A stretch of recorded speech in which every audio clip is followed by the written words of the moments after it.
Ninguém está prestando atenção nessa eleição. Tipo, ninguém. Desde 1989 nunca foi assim, tá? O país se envolvia. Os carros tinham adesivo, lembra?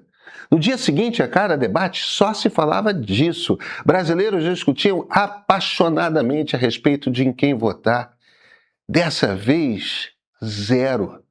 Domingo à noite ficou claro por quê, né? Entre 8 e 9h30, 5 candidatos a presidente falaram ao país ao mesmo tempo em 3 lugares diferentes, cada um só para os seus.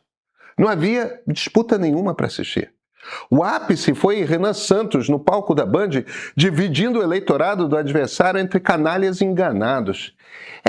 Isso você nunca ouviu de candidato algum, um político chamando algo perto de 1/3 do Brasil de canalhas. Deixa eu descrever a noite. Às 8h03, em ponto, começou na Band o primeiro debate presidencial dessa campanha. No palco, 3 candidatos, Ronaldo Caiado, Renan Santos, Augusto Cury. Somados, dão um tico mais do que 10 pontos nas pesquisas.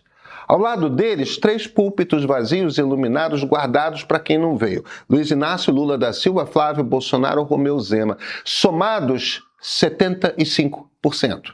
Representam juntos 3/4 dos brasileiros. Quando o debate já tinha uma meia hora rodando, aí a Record pôs no ar uma entrevista exclusiva com o presidente Lula, gravada naquele mesmo domingo no Palácio da Alvorada com a jornalista Mariana Godoy. Sem adversários, sem confronto pelos pares, sem réplica ou tréplica.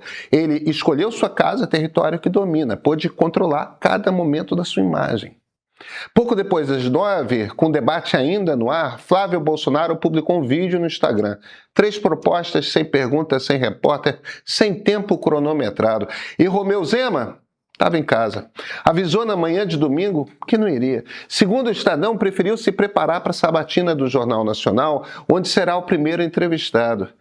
5 campanhas presidenciais no ar ao mesmo tempo. As 3 que escolheram se encontrar mal entraram em choque. No máximo, Renan tomou um pito de Augusto Cury. Teve de ouvir que era muito agressivo. Você veja só, Renan agressivo. Agora, repara só, ninguém sumiu, tá? Ninguém tirou o domingo de folga. Os 5 falaram com o país naquela noite. O que os 2 na frente fizeram foi escolher um espaço no qual não seriam expostos. E olha, eles disseram isso em voz alta. Não precisa nem deduzir. A campanha de Lula avaliou que no palco ele seria alvo dos outros 5. É verdade, seria mesmo.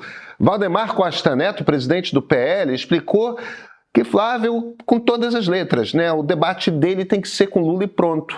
E o próprio Flávio, eu respeito todos eles, mas eles definitivamente não são meus adversários. É claro que são. Zema, na nota do Novo, disse que a Band havia adiado o debate de 16 para 23 de agosto na expectativa de que Lula fosse, e que sem Lula a mudança perdeu o seu propósito inicial. Desculpa, né? Zema parece ter desistido. É claro que todo mundo ali ia botar Lula contra a parede. Na ausência de Lula, todos iam colocar Flávio contra a parede. Lula ia passar o debate falando sobre seu filho, sobre seu chefe de gabinete. Na entrevista, falou uma vez a resposta ensaiada e pode mudar de assunto. Flávio ia ter de falar sobre Vorcaro, sobre o filme Dark Horse que custa preço de superprodução hollywoodiana, sobre rachadinhas, sobre golpe de Estado. Escolheu ficar no celular. Claro. E Zema parece que desistiu da própria candidatura.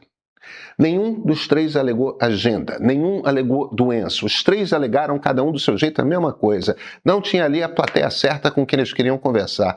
Não queriam responder pergunta difícil repetidas vezes. Não queriam câmera no seu rosto enquanto ouviam acusações duras. É isso. É a primeira vez na redemocratização que os 2 primeiros colocados fogem juntos de um debate. É, de certa forma, a conclusão daquele processo iniciado em 2018. É a descoberta que dá para fazer uma campanha presidencial inteira sem nunca cruzar com o adversário. Mas, ao menos 3 deles foram, não é? Mas os 3 que foram fizeram exatamente a mesma coisa. É por isso que essa história não é sobre a covardia de uns e a coragem dos outros. Você vê, Renan Santos entrou no palco com a coreografia pronta. A Folha apurou que a campanha ensaiou em casa com uma réplica de púlpito para ele saber se posicionar entre os 2 espaços vazios e ser fotografado ali. Ou seja, o único espaço da campanha que não tem roteiro Estava roteirizado. E aí Renan mandou aquela, né? Tirando quem está no Bolsa Família acredita, nas palavras dele, de maneira errônea, que Lula é a única fonte de comida, o resto do eleitorado do presidente está sendo canalha. Canalha, ele repetiu e completou: eu não quero o voto dessa gente. Um candidato com algo entre 2% e 4% das intenções de voto em rede nacional pegou os 30%, 39% do adversário e dividiu em duas categorias: os canalhas e os enganados. Os informados são desonestos, os pobres são otários. Pobre é otário, claro. Não sobrou uma terceira porta. Não existe ali a possibilidade de um brasileiro que simplesmente discorde dele. Ronaldo Caiado, que é o único com carreira política naquele palco, passou a noite falando de Goiás, segurança de Goiás, educação de Goiás, inteligência artificial em Goiás. Chegou a pedir que o telespectador pegasse o telefone, discasse 62, o código de área do Estado, e ligasse para qualquer pessoa para confirmar. O vice dele, Gilberto Kassab, foi flagrado cochilando enquanto o Caiado falava. E Augusto Cury quase não entrou, esse portento da política. Fez uma live na calçada da Band anunciando que ia embora, em protesto contra as ausências. Perguntou aos repórteres: vocês não percebem a minha mágoa? Entrou no carro, ficou lá dentro cerca de 1 minuto na fita dele, aí saiu, mudou de ideia e subiu ao palco faltando 10 minutos para o programa começar. 3 monólogos dentro do único lugar que existe justamente para não ter monólogo. Pois é. A Exame apurou que em cada posição de câmera do estúdio da Band havia uma colinha de papel com fotos 3x4 dos 3 candidatos presentes. Nem a equipe que estava fazendo o debate sabia quem eles eram de vista. Agora, se você acha que o problema é que esses candidatos são ruins, eu tenho uma notícia para te dar, tá? Vem comigo. Eu sou Pedro Doria, editor do Meio. Você acabou de ouvir que nessa campanha é provável que você não veja os candidatos frente a frente, obrigados a responder um ao outro. E vai ter de decidir mesmo assim, né? O documentário do Meio sobre essa eleição já está no ar. Eleições de 2026, a escolha. A gente foi atrás de quem conhece os candidatos de perto para contar quem eles são. Porque está faltando isso. E foi atrás, mais do que isso, de gente que entende o momento do Brasil para explicar o que está de fato em jogo nessa eleição.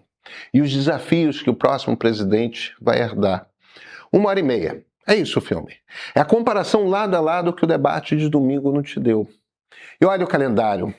Sexta-feira começa o horário eleitoral gratuito. A partir dali, o que você vai ver sobre cada candidato é exatamente a versão que ele escreveu de si mesmo. Melhor assistir antes.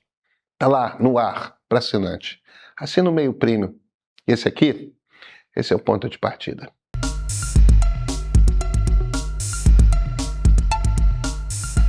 Pensa como se faz uma campanha presidencial hoje. Hoje em dia. Comício, antigamente, era uma mega operação de divulgação. Convocação pela TV, pelo partido local, pela imprensa local. Hoje é pelas redes sociais, pelos grupos de WhatsApp do partido ali, direto no nicho. Ou seja, comício com público escolhido. Levantar dinheiro era ir atrás de empresários que doassem, tinha cheiro de corrupção. Convencer era dificílimo, tinha risco para todo mundo. Hoje, fundo eleitoral bilionário ali na mão, de graça. Horário de rádio e televisão era caríssimo de produzir, hoje é super barato. E veja, não é à toa que os políticos estão quase todos dispensando os seus marqueteiros. Eles sentem ter um contato direto com seus públicos como jamais tiveram. Aí tem as lives, todas as conversas direto com a tribo. Podcast amigo. Quase todas as entrevistas são negociadas. Mesmo que não tenha pauta combinada, não precisa. Tem um mundo de entrevistadores inexperientes ou que já são do próprio time, né? Em cada um desses lugares, o candidato controla o que sai. Sobra um canto. Um só lugar em que o candidato vai estar no desconforto. É o debate. É onde ele tem de responder a pergunta que não queria, sobre o assunto que não escolheu, com a câmera ali no rosto, enquadrando enquanto o adversário fala. O Fernando Schiller disse isso, exatamente isso, ao vivo na Band, minutos depois do debate terminar. É o único espaço que não é controlado. E o Fernando Mitre, o diretor de redação da Band, que produz esses debates, desde 1989, completou. Fugir do risco, ele disse, é uma atitude antipolítica. Política envolve risco. Todos estão escolhendo fazer uma política sem riscos. O que sobra é essa eleição na qual o eleitor está ausente. desinteressado. Virou um campeonato em que cada time joga sozinho no próprio estágio, sem adversário, e no domingo à noite comparam os placares. Ninguém assiste um jogo assim. É por isso que a campanha virou uma sucessão de pesquisas, né? A pesquisa virou o conteúdo porque nessa eleição não tem confronto. Não vemos candidatos em momentos de tensão. Não tem. Agora, fugir de debate não é novidade, né? Lula não foi o primeiro debate em 2006 e se reelegeu. Collor fugiu, Fernando Henrique fugiu e eles ganharam também. Dora Kramer, ela lembrou isso hoje na Folha e está certa. Favorito que some não é invenção de 2026. Dilma Rousseff, aliás, é a única que nunca faltou a nenhum debate. Então o que mudou? Mudou o preço. Com pouco mais de metade do Brasil polarizado, dividido em tribos que não veem defeitos em seus candidatos, ninguém cobra a ausência do seu num debate. O candidato que não aparecia antes perdia a chance de convencer alguém. Hoje ele calcula que não perde nada, porque quase ninguém resta para ser convencido. Sabe qual é o pior? Eles estão certos. O Schiller citou o número no Canal Livre. 80% do eleitorado do Lula não muda mais. Do Flávio, 78%. Faz a conta com a última Datafolha e dá 57% do Brasil. 57% já votou. Falta só clicar na urna. Então, o que exatamente estava em disputa naquele palco no domingo? Sobram uns 14 pontos espalhados entre 4 candidatos nanicos, mais os indecisos. Foi por isso que Lula e Flávio não precisaram ir. O debate de domingo não disputava a presidência, disputava o terceiro lugar. E é por isso que o Renan pode desdenhar de metade do eleitorado, né? Nesse Brasil horroroso em que passamos a nos odiar, você chamar de canalha e otário metade do eleitorado periga até trazer votos. Numa eleição em que ninguém convence ninguém, você não persuade, você mobiliza. E para mobilizar não é preciso ter interlocutor, é preciso ter inimigo. Agora, cá entre nós, como se preside um país quando você, governante, pensa isso de metade de nós, que somos canalhas ou otários? Era a necessidade de convencer que empurrava o candidato para o palco. Acabou a necessidade. Alguns de vocês lembram dos adesivos nos carros. Pensa no que era aquilo. Você colava e o vizinho via, o colega de trabalho via. Não dava para esconder de quem discordava de você. E você não queria esconder mesmo. Tudo era estratégia de chamar para conversa, de ter a oportunidade de convencer ou de ser convencido. Você achava que dava para convencer o seu cunhado. Ninguém mais acha isso. Os derrotados somos nós.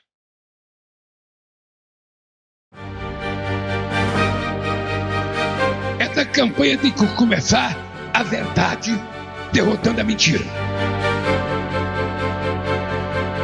O filho mais velho do capitão segue aqui, de pé, firme e forte ao lado do povo brasileiro.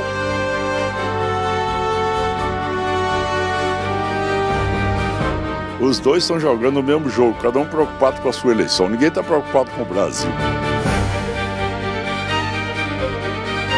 Tudo que dá certo nesse país parece que o PT não gosta. Nós não precisamos ser refém de um debate político construído entre um mongoloide como Flávio Bolsonaro e um cachaceiro senil como Lula.